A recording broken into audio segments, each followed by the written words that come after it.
काशी के लोगों, तुम्हारी काशी बजरिया में 3 प्राणी बिकने को आए हैं। सुबह से शाम हो गई,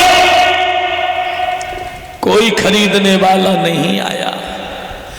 एक कालू नाम का मेहतर आया, भीड़ को चीरता हुआ आगे बढ़ गया और कहने लगा, यहां क्या हो रहा है? बोले महाराज 3 प्राणी बिकने आए हैं। तीनों का मोल क्या है? विश्वामित्र बोले उम्र में अंतर है पर कीमत में कोई अंतर नहीं है।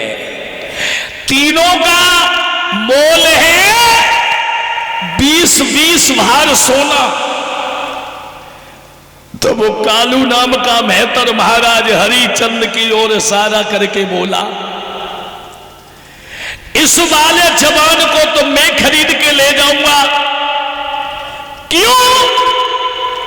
ये मेरे मरघट का बहुत अच्छा काम करेगा, इसे मैं मरघटिया बनाऊंगा। और जब ये कहा कि इसे मरघटिया बनाऊंगा, तो हरिचंद की आंखों से आंसू झलक आए।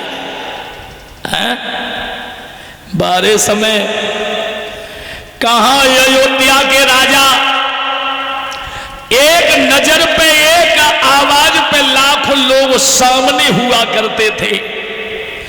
आज भाई हरिचंद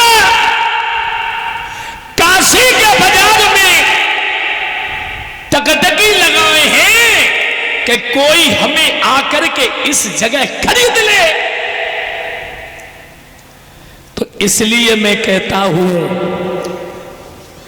एक पल का नहीं पता है। घमंड करना है तो जीवन में परमात्मा के प्रति करना, संसार के प्रति कभी घमंड मत करना। और जो आनंद फकीरी में है वो अमीरी में नहीं है। जो आनंद फकीरी में, वो अमीरी में नहीं है। सारी जिंदगी कमाते रहे, करते रहे, धन धन धन। और जब दुनिया से गए तो बच्चों ने चिट्ठी भेजी, अब पिताजी का होएगा वो निधन। अच्छा, अब एक बात और बताएं, 10-15 साल से जो भी सिस्टम चल रहा है मोबाइल का, मोबाइल इंसान के पास है, मोबाइल भगवानों के पास है। देखा है ना, चाहे जाने रोज 100 गैया काटी, चाहे जाने कबू जीवन में दान न करो, शराब पी जुआ खेलते रहो, बेबचारी रहा और 4 दिन मर गओ। तो लड़कों ने चिट्ठी में लिखवा दिया, अब हमारे बाप होएगा स्वर्गवासी। अब हम जे सोचते कि जी नरक तो सपई खा लिया भगवान के जा, बा नरक में कोई चाही नहीं रहो। धर्म कर रहो है चाहे अधर्म कर रहो है, सब नरक स्वर्गवासी। तब जा नरक में का जे महात्मा जंगे के भगवान के भक्त जाएंगे, को जावे हो समझ में नहीं आ रही है। ऐसे संत भजन कर रहे जेई जंगे नरक में, जो पाप कर रहा हो बेउ स्वर्गवासी। क्या जमाना है भक्तों। महाराज हरिचंद कालू नाम के मेहतर के हाथ जोड़े और हाथ जोड़ करके बोले, महाराज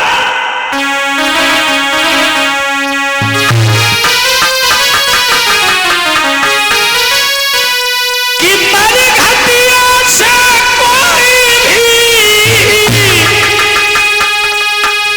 और घटिया काम दीजिएगा।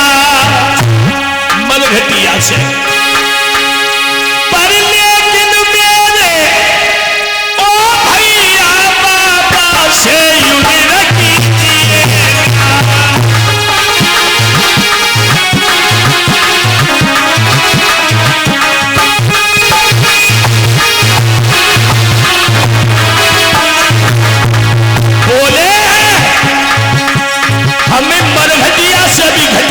दे देना।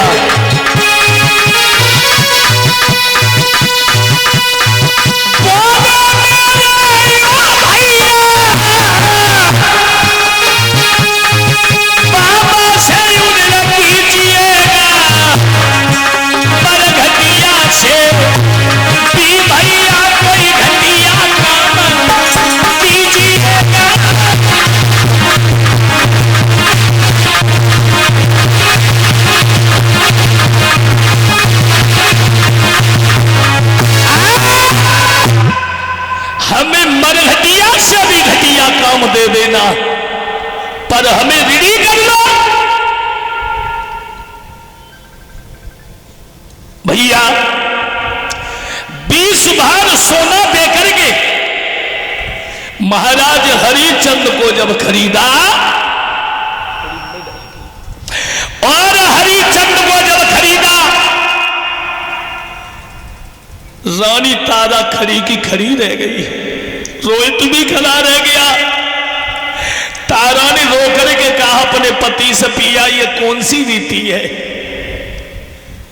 घर से हम और तुम साथ साथ आए, पिया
महाराज हरिचंद बोले, तारा माफ करना,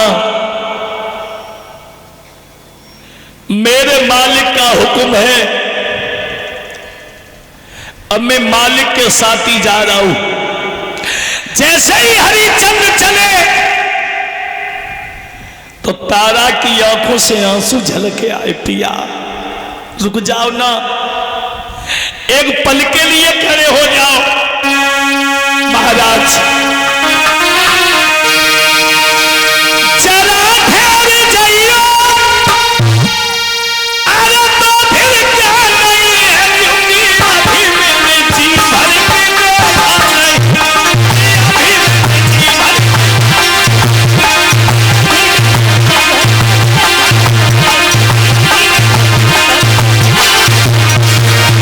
महाराज खड़े हो जाओ ना, एक पल के लिए रुक जाइए। हरिचंद बोले, तारा माफ करना, अब हम तुम्हारा भी अधिकार नहीं रहा, स्वामी जी का भी अधिकार नहीं रहा, जरा ठहर जाओ, तो फिर क्या नहीं है, क्योंकि अभी मेरे जीवन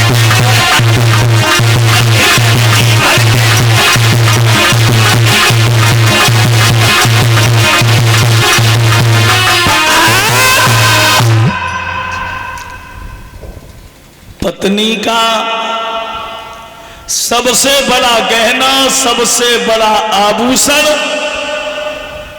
उसका पति होता है। साजन बिना सजनी नहीं, और सजना बिन सजनी का सजना नहीं। एक बात बताएं तुम्हें, हम देख रहे हैं इस कलयुग में जो पति को दगा दे रही है, कोई सांप पे खब्बा रही है, कोई जहर दे रही है? कोई पति को संग छोड़ के देवर के ऊंचा संग जा रही है। उन्हें हम नारी का दर्जा नहीं दे सकते। जो पति को दगा दे रही है वो नारी हो ही नहीं सकती, वो तो अभागिन है। वो आजकल मैं देख रहा हूं कि पहले तो परीक्षित जी त्रेता में एक सूपड़ खाओ भाई, त्रेता में एक सूपड़ खाओ भाई। जो राम और लक्ष्मण के ढेगा गई तो लक्ष्मण ने बाकी का काटी नाक, का काटी नाक, सूपड़ खा की नाक काट दई। और ऐसी सूपड़ खाओ पैदा भाई सो अपे भैया रावण की रामा दल में बाने गर्दने कटवाई दई, एक सूपड़ खा। और अब कितनी सूपड़ खाओ भाई है,